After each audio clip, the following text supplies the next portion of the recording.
I want you to see this, that this perp here made an attempt to attack me as I entered my domicile.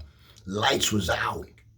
And this motherfucker here, thank goodness I was a 360 defensive man, tried to attack me in the dark, and I was able to extend my right hand and at the same time withdrawing my weapon from the left side, striking said perp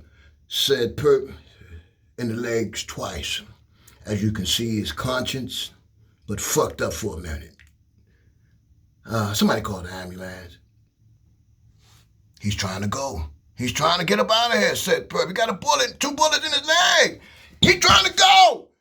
Perp is on the move. I repeat, he's on the goddamn move.